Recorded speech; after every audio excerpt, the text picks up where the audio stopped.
अलीकडे झालेल्या नगरपालिकांच्या निवडणुकांमध्ये राज्यभर महायुतीला प्रचंड यश मिळालं, पण चंद्रपूरचा निकाल मात्र महायुतीला धक्का देणारा ठरला.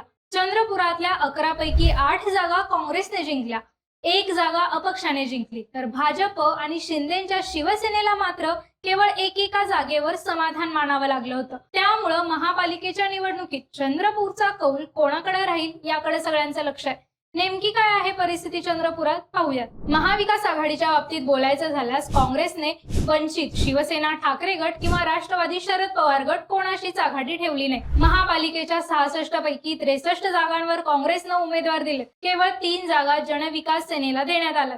मागच्या वेळी निवडणूक लढलेल्या 12 पैकी 9 माजी नगरसेवकांना घरी बसवत काँग्रेसने नव्या चेहऱ्यांना संधी देण्याची रिस्क घेतली. काँग्रेसचे नेते विजय वडेट्टीवार आणि प्रतिभा दाहणोरकर यांच्यातल्या वादामुळे असा निर्णय झाल्याचं बोललं जात आहे. मात्र महापालिकेसाठी वाद बाजूला ठेवत धानोरकर आणि वडेट्टीवार दोघांनीही ताकद लावली.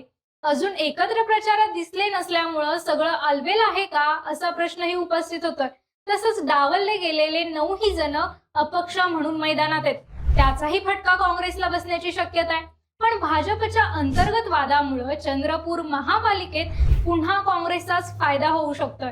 भाजपचे नेते सुधीर मुनगंटीवार, माजी केंद्रीय मंत्री हंसराज आहिर आणि स्थानिक आमदार किशोर जोरगेवार यांच्यात उमेदवारी देण्यावरून रस्सीखेच झाली. प्रदेशाध्यक्ष रवींद्र चव्हाण यांनी चंद्रपूरसाठी उमेदवारांची अंतिम यादी दिली होती. स्थानिक नेत्यांकडे एबी फॉर्मही दिले होते, पण एबी फॉर्म वाटण्यात घोळ झाला. एकाच प्रभागात 2-3 इच्छुकांना एबी फॉर्म देण्याचा प्रकार घडला. शहराध्यक्ष सुभाष कासनगोट्टवार यांनी ऐनवेळी यादीतील काही नावं बदलली. परिणामी त्यांना पद गमवावं लागलं. मात्र या सगळ्या गोंधळामुळे भाजपचे जिंकण्याची क्षमता असणाऱ्या काही लोकांवर अपक्ष म्हणून लढण्याची वेळ आल्याचं सांगितलं जातं. थोडक्यात सांगायचं तर काँग्रेसला देखील लोकांना डावलल्यामुळं आरोप प्रत्यारोपांना सामोरं जावं लागत होतं. पण भाजपच्या मोठ्या गोंधळानं काँग्रेसच्या वादाच्या चर्चा मागे पडल्याचं बोललं जातं. त्यामुळे राजकीय प्रवाहाच्या विरोधात निकाल देणाऱ्या चंद्रपुरात महापालिकेत काय होतंय ते पाहणंही महत्वाचं असणार आहे.